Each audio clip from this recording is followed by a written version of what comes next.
What you been getting into this week? Not a lot, man. I've been doing some thinking about, outlining like this new script I'm working on and things like that, trying to work through that because I can write. I like to write or whatever. But I have these times where I'm like, I don't feel like it. I don't want to do it. And so I have to force myself to kind of sit down and do what I need to do and get the task done. But I've been like paying. I read. I did a little bit of research about the richest man in Babylon. Oh, okay. Like I was looking that up because they were saying that's a book that is really really good and stuff, and it was talking about how to save money, how to become wealthy as far as like saving money, doing the things of like paying yourself first and things like that. But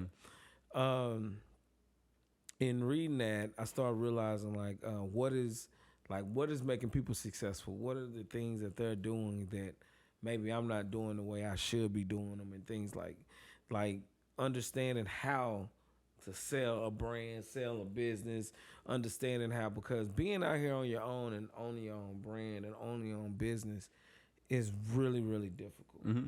It's really difficult. Yep. I find that out every day. You got to really hustle it. You have to be out here really trying to learn about the business, learn about your competition, learn about how your customers, what type of customers you want, how you want to provide your service, the type of service you're going to provide, and things like that. It's just trying to find your way it's a struggle. Yeah, it is. And things, especially in our industry, they're constantly evolving. They're changing every year. A lot of what we do kind of, it takes a lot of technical skill. And it takes a lot of creativity, a lot of like you got to be able to work out that creative muscle, because not only with the scripts and like with the stories and the shots, but sometimes like when we're on set or whenever you're wanting to shoot something may not go right, or it may not be rigged right, or the lighting may not be exactly what you expected, and you still got to make it happen. So you still got to find a way to work around it. Of course. Yeah. And that's why I say you got to be into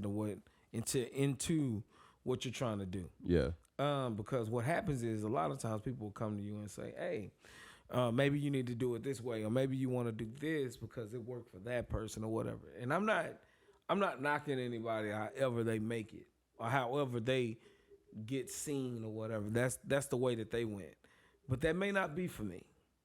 And I think that people mean well. People want to see you become successful, but they may not understand like that may not be my journey. I have to decide if I want that to be my journey. If I have to want that to be my journey for me to make it work. Yeah. I can't just jump into something and saying, "Oh, he said it will work for me. I need to do that." It doesn't work that way. I have to want to do that and then put the proper effort into it so it will work. Yeah. You know what I mean? Because the people who are being seen, that are getting discovered from it, they really love doing that. Mm-hmm. That they find enjoyment in that. I don't want to just jump into something because, okay, yeah, I can act or I can perform and I can do it myself. I got my own camera and stuff, but that doesn't mean it will work for me. Yeah, it just doesn't mean that. And that's what's been happening a lot lately with me. People been just trying to suggest on what I need to be doing. I was like, nah, I'm following my own path. I've been listening to other people for years about what I need to be doing, and I'm like, nah, we're done with that. Yeah, I'm done with that. Yeah, no, I feel you, man. No, it's real easy to get caught up in the storm of people's opinions, and you have friends and you have family, and you want to kind of like please everybody. It's real like it's hard sometimes if what you're wanting to do is not necessarily what they are thinking that you should do, or what you're wanting to do is something that they may not expect. Sometimes it is kind of hard to break away from those opinions and do your own thing. Yeah, because I've done that shit too, man. I think everybody has. That's how you learn. That's kind of how you figure out what you want, because you do a bunch of stuff you don't want to do, and then you kind of find yourself and all that. Yeah. Yeah. So I mean, it just depends. on what interests you. Where do you want to go in your career? How do you want your career to be developed? And you just got to keep working on that and picking at it. And it's difficult though. It's real difficult because it's not like how you go to work and you get a check and then you off the weekend. Yeah. I'm trying to make something happen every day. Yep. Because I don't get a check. No one's going to give me a check. But one thing that helped me last night through this journey of trying to find this place that I'm in, right? I was just, and things just pop up. I was on YouTube and I was looking up some stuff, and this guy came up, the strongest director. I've been watching him. I like his content. He don't have a lot of content, but I think the dude is like interesting. He's worked on some big projects and things like that, and he's good at what he does. Mm-hmm. And he was just talking about 5 ways and, ways that you can improve yourself and things like that about to help you get higher end clients, and just the thought process of it, and just why you want to do certain things. It just made sense. So, yeah. I'm just trying to find that route that I need to go. Yeah. You know what I mean? Because like I say, I'm still learning. No one's ever taught me how to own a business. Yeah.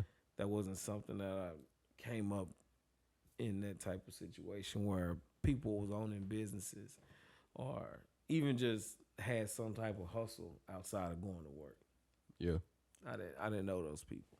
Yeah. No, I feel you, man. Most people don't, like, a lot of people don't really get businesses handed down to them. I knew a lot of people in high school that did. They had parents. We grew up in kind of a small town, so they had parents that had businesses, or they were managers somewhere, and they got them on doing the family business and all that. But most people really just kind of know the go to work, you work the week, the company matches the 401k, and you hope for the best when you get old. Like, that's kind of what people know. Like, that's mainstream finance right there. Is like, that's kind of what people are adjusted to. Our parents always told us to go to work and get more hours and all that. And the way we see it is that the hours don't always equal the money, or the money doesn't have to equal the hours. Like, you're not paying me for my time. You're paying me for what I can do. You're not paying me for how much time I spent on your video. You're paying me for the quality of it, and you're paying for my perspective and what I can do to your video. Well, basically, I try to think of it as, okay, if I'm charging you based off the work and what the time I have to put into this and the creativity of it. Because it's not that someone couldn't create a video. Anybody can go get a camera and create a video. But do you actually have a vision? Do you have an understanding of what you're trying to convey to the audience? That's the difference. Yeah. What am I saying? What story am I telling? How am I entertaining the people at the same time giving them information on top of that? Mm-hmm.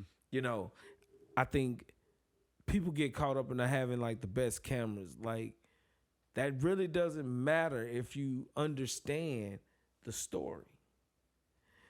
Anyone can shoot with a camera, like I said. You can go get a high-end camera, but if you don't know what you're doing, it doesn't matter. Yeah. Right? Mm-hmm. So you're paying for not the camera, not the equipment. You're paying for the person, of the creativity of what that person have inside of them. Mm-hmm. And I think what people don't want to pay for, what I've dealt with, and that's one of the things the guy was talking about, you got to get those people out of your life, or you got to, start dealing with higher end clients.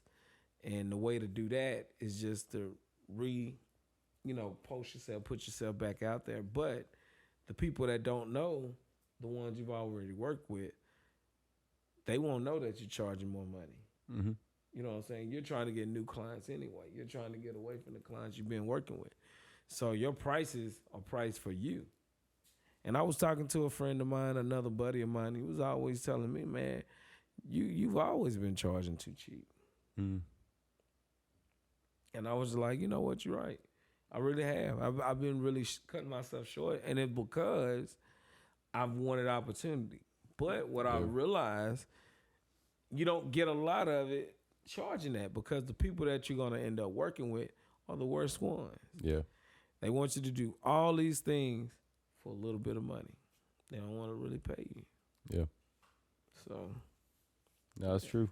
It's true. It seems like people that pay the less or the least amount have the most demands, and they kind of put most of the responsibility on you to figure out a story or their vision or whatever they want. They don't necessarily know, like a lot of them aren't really comfortable with who they are because they're not fully developed either as artists. Yeah. And we've experienced this time and time again with just people that are uncomfortable with like how they look on camera, or like maybe they're kind of like shy, or they're kind of timid, or they're kind of nervous like once the lights come on, you know what I'm talking about? Yeah. So it kind of like weans out the people that, I'm not going to say they're not necessarily serious, because I know some people that haven't necessarily paid a lot that take it very serious, but they're working with what they have, you know. But most of the time, like you're not going to get the most serious people, and you're cutting yourself short by doing that, because I've done that too for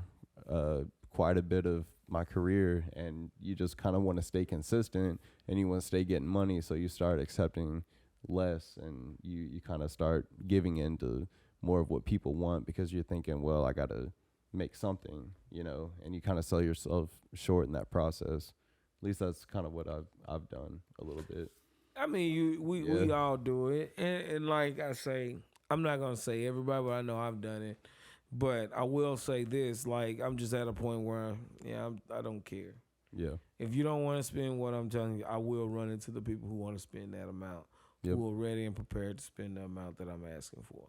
But that's water under the bridge. At this point, I just know that I gotta respect myself first, and the time that I'm actually giving and what I'm actually doing. You know, so that's where I'm at. That makes with it sense. now. Of course. Yeah, and you should, you know. Yeah, of course. Yeah. So, I'm in that place.